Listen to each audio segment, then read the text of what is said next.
ओम श्री गणेशाय नमः।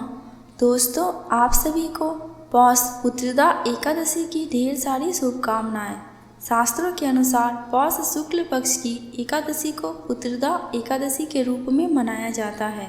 साल 2024 में पौष पुत्रदा एकादशी 21 जनवरी रविवार यानी कि आज है। संतान की इच्छा रखने वाले माता पिता के लिए यह व्रत श्रेष्ठतम वरदान की तरह है। यह तिथि सब पापों को हरने वाली, पितृ ऋण से मुक्ति दिलाने में सक्षम है। जगत गुरु भगवान विष्णु इस तिथि के अधिदेवता हैं, इसलिए जब तप दान पुण्य और सकाम अनुष्ठान पूजा के लिए यह सर्वोच्च तिथि है।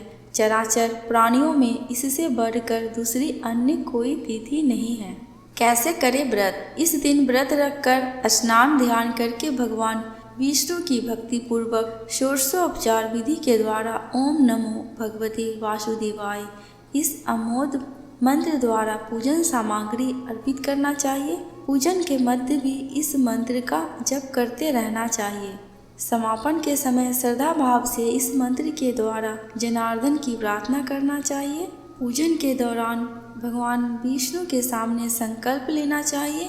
हे कमल नयन भगवान विष्णु, मैं एकादशी को निराहार रहकर दूसरे दिन भोजन करूँगा या करूँगी। आप मुझे उत्तम पुत्र दें, ऐसी प्रार्थना करनी चाहिए। दिन भर सात्विक रहते हुए झूठ बोलने, क्रोध करने और दूसरों को हानि पहुँचाने से बचना चाहिए।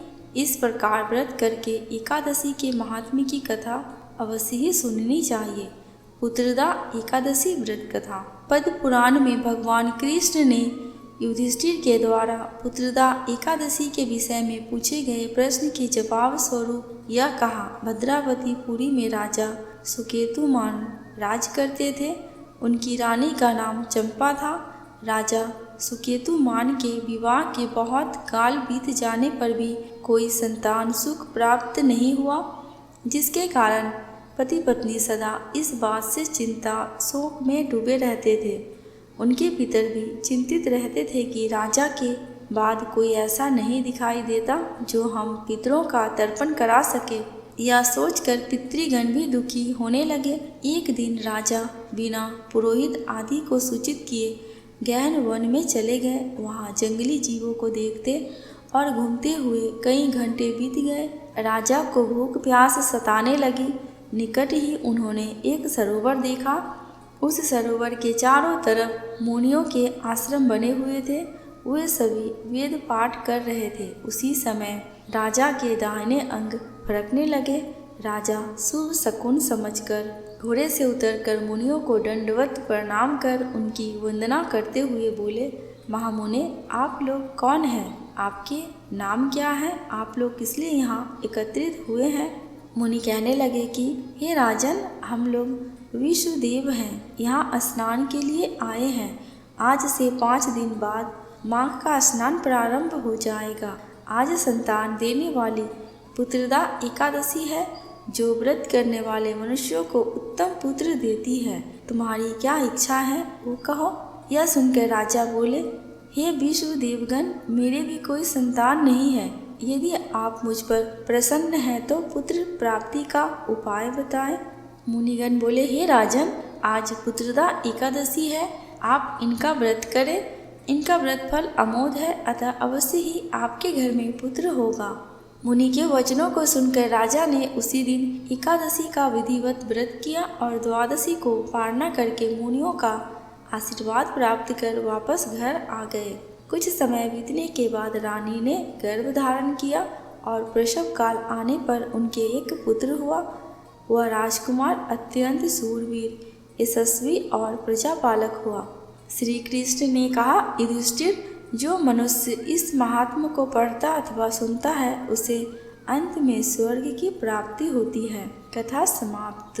व्रतों में सर्वाधिक महत्वपूर्ण व्रत एकादशी का होता है। एकादशी का नियमित व्रत रखने से मन की चंचलता समाप्त होती है, धन और आरोग्य की प्राप्ति होती है, हार्मोन से जुड़ी समस्या भी ठीक होने के साथ मनोरोग भी दूर हो जाती है। पुत्रदा एकादशी का व्रत संतान प्राप्ति तथा संतान की समस्याओं के निवारण के लिए किया जाने वाला व्रत है। पुत्रदा एकादशी व्रत के नियम।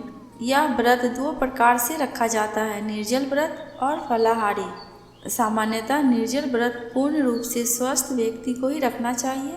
अन्य या सामान्य लोगों को फलाहारी या जलीय उपवास रखना चाहिए। बेहतर होगा कि इस दिन केवल जल और फल का ही सेवन किया जाए। संतान संबंधी मनोकामनाओं के लिए इस एकादशी के दिन भगवान श्री कृष्ण या श्री नारायण की उपासना करनी चाहिए। संतान की कामना के लिए क्या करें? प्रातः काल पति पत्नी संयुक्त रूप से श्री कृष्ण की उपासना करें। उन्हें पीले फल, पीले फूल, तुलसी दल और पंचामृत अर्पित करें। इसके बाद संतान गोपाल मंत्र का जाप करें। मंत्र जाप के बाद पति पत्नी संयुक्त रूप से प्रसाद ग्रहण करें। अगर इस दिन उपवास रखकर प्रक्रियाओं का पालन किया जाए तो ज़्यादा अच्छा होगा। संतान गोपाल मंत्र। ओम क्लीम देवकी सुत गोविंद वासुदेव जगपते देहि मे तनयम कृष्ण स्वाम हम शरणम गता। ओम क्लीम कृष्णाय नमः। दोस्तों, कमेंट बॉक्स में भगवान विष्णु एवं भगवान श्री कृष्ण एवं माता लक्ष्मी की जयकारा लगाना एवं माता एकादशी की जयकारा लगाना बिल्कुल भी मत भूलना। आपको मेरे चैनल पे व्रत त्योहारों की जानकारियाँ एवं उनसे जुड़ी कथा कहानियाँ मिलती रहेंगी।